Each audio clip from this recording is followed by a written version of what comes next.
Halo, assalamualaikum teman-teman. Jumpa lagi dengan saya Ilham Baris. Selamat datang di channel Purnomo The Series. Gimana kabar kalian? Semoga selalu sehat dan baik-baik saja ya. Kali ini kita akan meneruskan merangkum spoiler Wudong Qiankun atau Martial Universe Season 10 episode 67 ya guys. Dan gak usah berlama-lama lagi, langsung saja gas cuy. Cerita berlanjut. Pada suatu waktu, di sebuah puncak gunung yang tinggi, gemuruh yang menggema di seluruh wilayah terdengar keras. Raungan yang datang dari orang-orang di bawahnya terdengar seperti teriakan kebangkitan, dan seolah seluruh gunung-gunung di sekitar bergetar. Semua ini adalah tanda dari semangat yang menyala di hati mereka.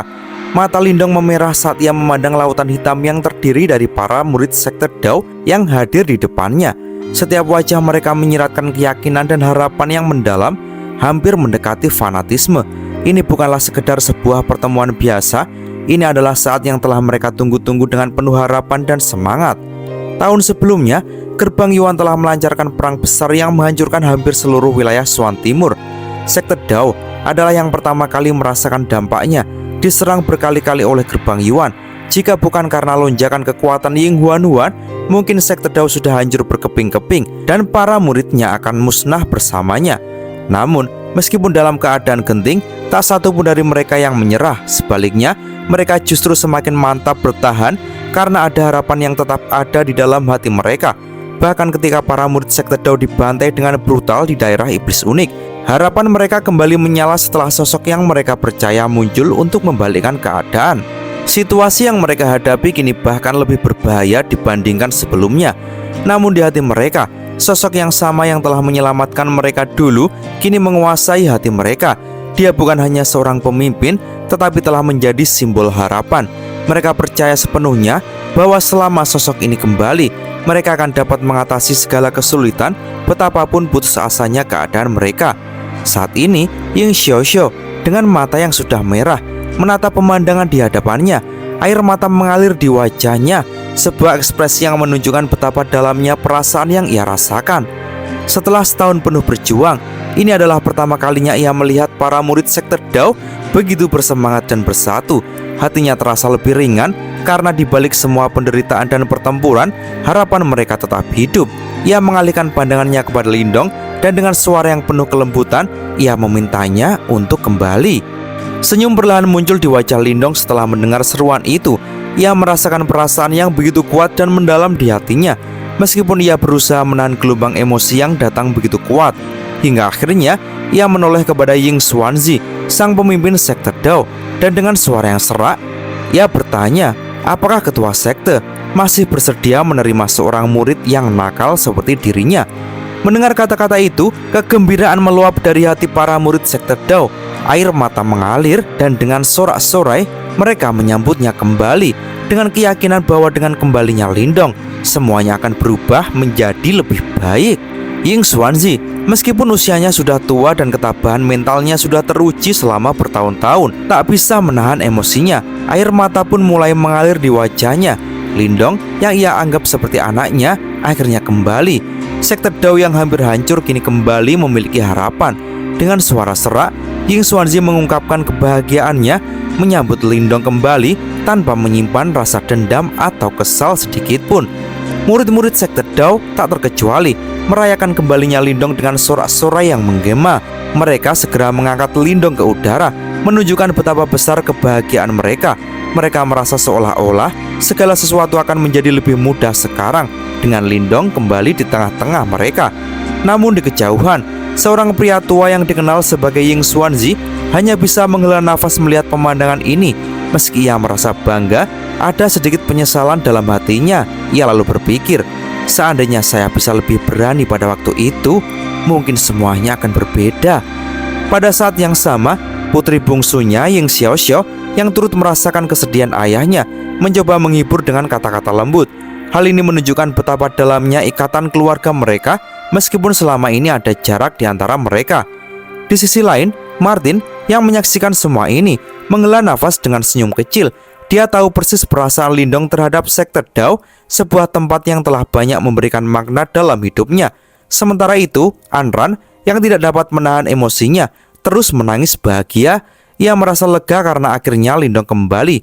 Setiap murid sekte Dao merasa harapan mereka yang sempat pudar kini menyala kembali. Mereka tahu apapun yang terjadi, Lindong adalah kunci untuk mengatasi semua masalah mereka. Namun, Martin dengan sifatnya yang cenderung acuh mengingatkan Anran bahwa meskipun memiliki keyakinan itu penting, tidak ada yang bisa diandalkan selain usaha keras dan latihan.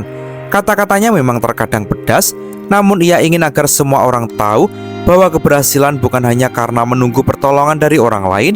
Ini adalah pelajaran yang tak boleh diabaikan. Sementara itu di dalam sekte Dao, kegembiraan terus berlanjut. Namun perlahan mulai mereda. Para kepala aula mulai membubarkan kerumunan dan mengarahkan murid-murid untuk kembali ke pelatihan mereka. Namun, Lindong tak bisa menahan senyum getirnya melihat pakaiannya yang compang-camping.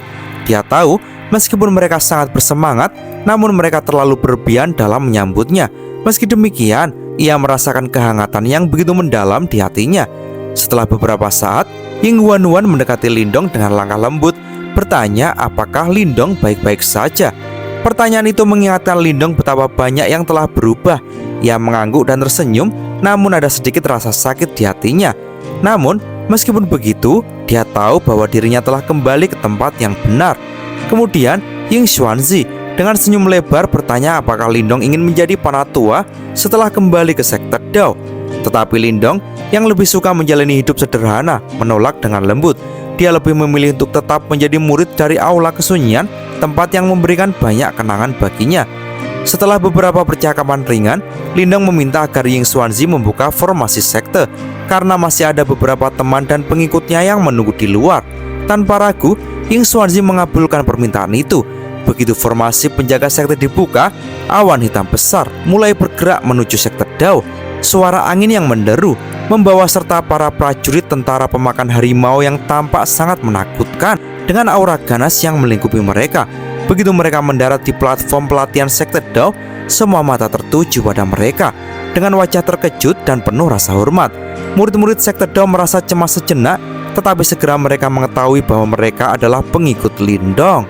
Dengan tentara yang luar biasa kuat ini, Lindong membuktikan bahwa ia tak hanya kembali dengan kekuatan pribadi yang lebih besar, tetapi juga dengan sekutu yang sangat kuat. Tentu saja, ini membuat sekte Dao merasa lebih aman dan siap menghadapi apapun yang datang. Di sebuah tebing yang tinggi, Lindong berdiri dengan sikap tenang, memperkenalkan Zuli dan beberapa tetua lainnya. Sementara itu, Martin, Xiaoyan, Ying Xuanzi, dan beberapa tokoh lainnya sudah lebih dulu mengenal mereka, mengetahui hubungan mereka dengan Lindong. Para tetua pertama dan Zuli bersikap hormat kepada Ying Xuanzi, meskipun sebagian besar karena hubungan mereka dengan Lindong. Tidak hanya itu, Ying Xuanzi juga memiliki kekuatan yang cukup besar yang menjadikannya sosok yang dihargai oleh mereka semua. Pembicaraan berlanjut ketika mereka mulai membahas gerbang Yuan. Lindong baru saja kembali dari wilayah iblis dan merasa belum memahami sepenuhnya situasi terkini tentang gerbang Yuan. Ying Xuanzi dengan pengetahuan yang lebih mendalam menjelaskan bahwa gerbang Yuan memulai perang besar setahun yang lalu dengan menyerang sekte-sekte super lainnya. Meskipun pada awalnya sekte-sekte super hanya merasa tidak nyaman, mereka tidak ingin terlibat dalam konflik langsung. Namun, keadaan berubah drastis ketika gerbang Yuan semakin agresif dan mulai menyatakan perang terhadap semua sekte super, menyerang tanpa ampun. Dalam waktu singkat, kekuatan gerbang Yuan melonjak pesat dan jumlah ahli panggung samsara mereka meningkat secara drastis. Hal ini membuat sekte-sekte super lainnya tidak dapat bertahan dan perlahan mulai takluk satu persatu. Sekte Dao dan Istana Kemurnian Tertinggi 9 Surga adalah dua sekte super terakhir yang masih bertahan di wilayah Swan Timur. Setengah tahun yang lalu, gerbang Yuan mengirimkan pasukan besar untuk menyerang sekte Dao, termasuk 5 ahli panggung samsara. Beruntung, Ying Huan-Huan berhasil menahan 3 di antaranya, meskipun ia terluka dalam pertempuran tersebut. Lindong yang mendengar tentang pertempuran ini mengingat salah satu dari mereka yang bernama Zhao Kui yang akhirnya dibunuh olehnya. Ying Huan-Huan dengan tegas menyatakan bahwa jika mereka bertemu lagi, musuh tersebut tak akan bisa mengalahkan mereka. Lindong menjelaskan bahwa beberapa ahli panggung samsara gerbang Yuan tampaknya tidak tumbuh secara alami, melainkan diperkuat secara buatan oleh kekuatan tertentu. Kemungkinan besar berasal dari kekuatan Yimo yang sangat menakutkan. Ying Xuanzi yang mendengar penjelasan ini merasa terkejut dan khawatir. Mereka mengetahui betapa menakutkannya Yimo, makhluk yang dikenal dengan kekuatan luar biasa dan kemampuan untuk mengubah takdir. Lindong melanjutkan bahwa saat berada di Laut Iblis yang kacau, ia bertemu dengan 3 raja kecil yang memiliki benih iblis di dalam tubuh mereka. Gerbang Yuan juga mengirim orang-orang yang terkontaminasi oleh kekuatan Yimo untuk membunuhnya. Meskipun demikian, Lindong dengan percaya diri menambahkan bahwa semua orang yang dikirim oleh Gerbang Yuan pada akhirnya menemui ajalnya. Pembicaraan kemudian beralih kepada 3 tokoh besar Gerbang Yuan yang dikenal dengan nama Tian Yuanzi. Sejak perang dimulai, mereka praktis tidak pernah muncul, yang menambah kekhawatiran para ahli di sektor Dao. Keadaan yang tak terduga ini membuat mereka merasa semakin tidak nyaman karena tindakan yang tidak diketahui seringkali lebih menakutkan daripada ancaman yang terlihat jelas. Meski begitu, Ying Xuanzi merasa bahwa dengan kekuatan sektor Dao yang semakin kuat dan bantuan Lindong, mereka tidak perlu terlalu khawatir jika Gerbang Yuan memutuskan untuk menyerang lagi. Lindong dengan keyakinan yang lebih besar menyatakan bahwa jika Gerbang Yuan berani datang lagi, sektor Dao akan melunasi semua utang mereka. Setiap kata yang diucapkan Lindong menunjukkan tekad dan keberaniannya yang kini tidak bisa dianggap remeh. Ketika pertemuan selesai, Ying Xuanzi dan yang lainnya mulai pergi. Zuli, Martin dan yang lainnya mengikuti, meninggalkan Lindong dan Ying Wanwan sendirian. Tanpa gangguan apapun, keduanya kini bisa menikmati waktu berdua mereka. Suasana di sekitar mereka menjadi lebih tenang. Lindong memandang tubuh ramping Ying Wanwan yang berdiri di sampingnya, menatap rambut biru esnya yang panjang. Aura dingin yang mengelilingi tubuhnya membuat Lindong menghela nafas dengan lembut, khawatir karena Ying Wanwan telah menggunakan kekuatan yang bukan miliknya. Meskipun ia tidak mengatakan ini dengan keras, penyesalan mendalam tampak di dalam dirinya. Ia tidak ingin melihat gadis yang sangat berarti baginya itu terluka. Namun, Ying Wanwan memelototinya dengan tajam, menggeretakkan giginya yang putih bagaikan mutiara. Dia merasa tak ada pilihan lain selain menggunakan kekuatan tersebut untuk melindungi sekte Dao dan mencegah kejadian 3 tahun lalu terulang lagi. Dengan nada yang lebih lembut, ia melanjutkan, mengungkapkan bahwa jika ia harus melihat Lindong hampir mati lagi, ia lebih suka menjadi seperti gunung es yang tak berperasaan. Kata-kata itu terasa sedikit menyentuh, meskipun ia berusaha menyembunyikannya dengan sikap dinginnya. Lindong yang tersentuh oleh kata-kata Ying Wanwan berjanji untuk melindunginya lebih baik lagi di masa depan. Namun, ia berharap Ying Wanwan akan lebih sedikit menggunakan kekuatan tersebut demi kesehatannya sendiri. Dalam hati, ia merasa hangat karena mengetahui betapa besar perhatian Ying Wanwan terhadapnya. Ying Wanwan dengan sedikit kesal meliriknya, mengatakan bahwa ia tidak akan mempercayai seseorang yang telah membuatnya pingsan pada saat yang paling penting. Lindong hanya bisa tersenyum tanpa daya, menyadari bahwa itu adalah kesalahannya. Tetapi ia tetap merasa bahwa itu adalah hal yang terbaik untuk dilakukan saat itu. Jika ia tidak membuat Ying Wanwan pingsan, ia khawatir gadis itu akan menyaksikan kematiannya tanpa bisa berbuat apa-apa. Mereka terus berjalan bersama di dalam sektor Dao, menyusuri sungai Pil yang menggantung di langit. Suara gemuruh dari tempat jauh terdengar jelas, sementara banyak murid sektor Dao berjalan melewati mereka dengan tatapan aneh yang kadang berhenti pada keduanya. Beberapa dari mereka tertawa kecil, namun Ying Wanwan tampaknya menikmati perhatian itu. Senyum tipis terlukis di wajahnya yang biasanya dingin. Lindong merasa agak canggung dengan perhatian ini, tetapi ia tetap merasa bahagia melihat senyum di wajah gadis itu. Setelah beberapa waktu, langkah mereka membawa mereka ke pohon raksasa yang menjulang tinggi di tengah sungai Pil. Pohon ini memiliki buah yang matang dan bercahaya, penuh dengan energi yang melimpah. Lindong mengenali pohon itu sebagai pohon kuno Yuan abadi dan dengan penuh kagum bertanya tentangnya. Ying Wanwan menjawab dengan senyum, tampak terpesona oleh pohon tersebut. Aura dingin yang biasanya mengelilingi dirinya seolah menghilang, digantikan dengan kehangatan dan keceriaan yang memancar dari wajahnya.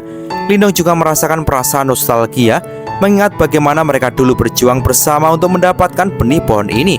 Keduanya berdiri di bawah pohon itu, tenggelam dalam keheningan yang damai. Seiring matahari terbenam, Lindong akhirnya tersadar dan menepuk bahu Ying Wanwan, bertanya kapan mereka akan melanjutkan perjalanan mereka. Namun, Ying Wanwan dengan ringan menjawab bahwa mereka seharusnya pergi ke aula kesunyian, tempat yang sudah lama ditunggu-tunggu. Lindong mengingat janji yang sudah lama ia buat, janji yang melibatkan tablet besar yang sunyi dan 2 simbol kuno yang diperlukan untuk menghadapi Raja Yimo yang terperangkap di bawahnya. Dengan semangat baru, ia merasa siap untuk menyelesaikan tugas tersebut.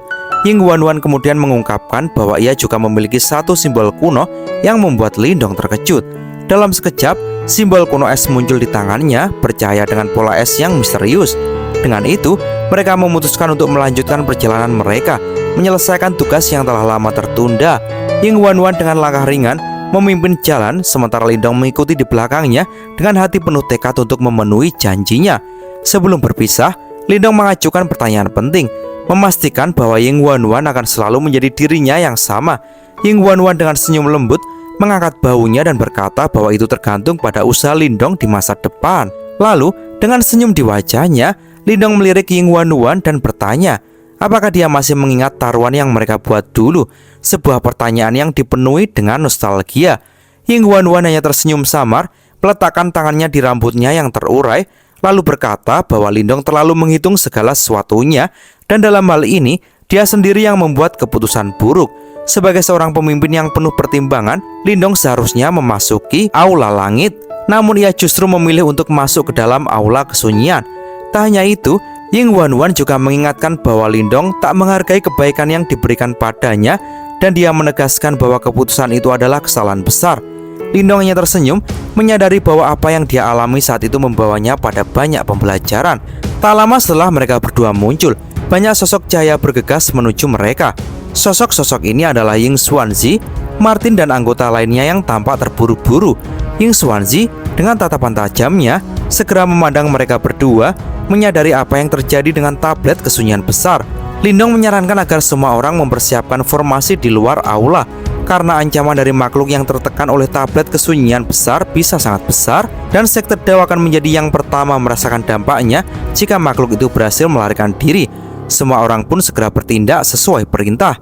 Wudao yang mendengar instruksi untuk mengevakuasi para murid dari aula kesunyian segera mengatur langkah evakuasi dengan penuh ketelitian. Sementara Lindong dan Ying Wanwan bersiap menghadapi ancaman yang ada di dalam. Lindong dengan penuh perhatian memandang tanah di bawah mereka. Dengan satu langkah yang penuh kekuatan, ia menumbukkan kakinya ke tanah, menyebabkan getaran besar yang merambat ke seluruh pegunungan. Tanah itu mulai retak, dan sebuah tablet batu besar dan kuno perlahan muncul dari dalam celah tanah. Sebuah aura gelap dan dingin mengalir keluar dari tablet batu tersebut, menciptakan rasa ketegangan yang sangat mencekam. Lindong tahu bahwa aura yang mengerikan ini berasal dari iblis yang tertekan di dalam tablet itu, dan sudah jelas bahwa kondisinya semakin buruk. Tablet batu itu kini sepenuhnya muncul, menampakkan dirinya dengan garis-garis hitam yang menyebar di seluruh permukaannya. Garis-garis tersebut bergerak seolah-olah mereka adalah pembuluh darah yang berdenyut, menandakan bahwa iblis yang terperangkap di dalamnya semakin kuat. Aura yang mengerikan pun semakin terasa, seakan-akan kematian sedang mendekat. Ying Wanwan dengan tenang namun penuh ketegasan menjelaskan bahwa dia telah berusaha menekan aura iblis dengan lapisan es yang dia ciptakan. Namun, meskipun upaya itu menahan sebagian besar energi iblis, raja sejati di dalam tablet itu masih terlalu kuat untuk dihancurkan. Lindong mengangguk setuju, menyadari bahwa tanpa bantuan Ying Wanwan, tablet itu mungkin sudah hancur jauh lebih cepat oleh aura iblis yang semakin kuat. Lindong kemudian memutuskan untuk memasuki tablet kesunyian besar dan menghadapi iblis itu sendiri. Ying Wanwan yang tak ingin membiarkan Lindong menghadapi bahaya sendirian, segera menyatakan keinginannya untuk ikut serta. Meskipun Lindong awalnya ragu, dia tahu bahwa kehadiran Ying Wanwan akan memberinya kesempatan lebih besar untuk berhasil. Dengan senyuman yang sedikit pahit, Lindong akhirnya menerima bantuan Ying Wanwan. Kedua tangan mereka bersentuhan, dan Lindong bisa merasakan suhu dingin yang menusuk dari tangan Ying Wanwan, sebuah perasaan yang membuatnya semakin khawatir akan kondisinya. Dengan tekad yang bulat, keduanya akhirnya memasuki dalam tablet. Begitu mereka memasuki ruang yang gelap di dalam tablet, mereka disambut oleh kegelapan yang sangat pekat. Namun, tak lama setelah mereka berada di dalam, Ying Wanwan mengangkat tangannya, menciptakan cahaya biru es yang terang. Cahaya itu menyapu kegelapan, mengusir sebagian besar bayangan yang mengancam. Di sisi lain, Lindong yang juga tahu betapa kuatnya ancaman ini, segera merasakan energi guntur yang mengalir melalui tubuhnya. Awan guntur mulai berkumpul di sekeliling mereka, menciptakan kilat yang mengguncang kegelapan itu. Mereka pun tidak sendirian. Dari dalam kegelapan, ribuan ular hitam muncul. Mata mereka berkilau merah penuh kebencian dan aura iblis. Dalam menghadapi ancaman ini, Ying Wanwan dengan cepat mengambil tindakan. Tangannya bergerak lincah, menciptakan sebuah teratai es besar yang memancarkan riak es yang mengerikan. Teratai itu menyebar ke segala arah, menyerbu kegelapan dan menghancurkan banyak ular yang muncul. Lindong pun tak tinggal diam. Dengan kekuatan penuh, ia mengaktifkan simbol kuno petir yang didapatkan di laut iblis yang kacau. Petir yang luar biasa kuat mengalir dari tubuhnya, menghujani seluruh ruang gelap dengan kekuatan yang mematikan. Namun, meskipun banyak makhluk iblis yang hancur, masih ada satu sosok yang jauh lebih berbahaya yang menunggu mereka. Di tengah tanah tandus yang hitam di dalam ruang itu, mereka melihat sebuah tablet batu yang tak asing lagi, yang ternyata adalah roh dari tablet kesunyian besar itu sendiri. Di atas tablet itu, duduk seorang iblis yang mengenakan aura kekejaman yang luar biasa. Matanya yang merah penuh dengan kebencian menatap mereka, sementara tangannya yang tajam menggaruk permukaan tablet dengan kekuatan yang memuncak. Iblis itu, yang tampaknya sudah lama terperangkap di dalam tablet, mulai berbicara dengan suara yang penuh kejahatan. Ia mengenali Lindong dan Ying Huan, mengungkapkan ketakutannya terhadap kekuatan mereka, terutama kekuatan leluhur petir yang baru saja ditunjukkan oleh Lindong. Namun, tak lama setelah itu, rasa sombong kembali muncul dari dalam dirinya. Ia yakin bahwa meskipun Lindong dan Ying Huan telah mendapatkan kekuatan luar biasa, mereka tetap tak akan mampu mengalahkannya. Lindong dengan senyuman dingin memandang iblis itu dan menyatakan bahwa ia tidak akan membiarkan iblis itu bebas. Kini, keduanya bersiap untuk menghadapi pertempuran yang menentukan, di mana tak ada yang tahu siapa yang akan bertahan hidup dan siapa yang akan jatuh. Namun, satu hal yang pasti, ini adalah pertempuran yang akan mengubah segalanya. Dan cerita pun bersambung. Oke teman-teman, terima kasih sudah nyimak alur cerita kali ini sampai habis. Semoga teman-teman terhibur. Jangan lupa terus dukung channel ini agar terus berkembang ya.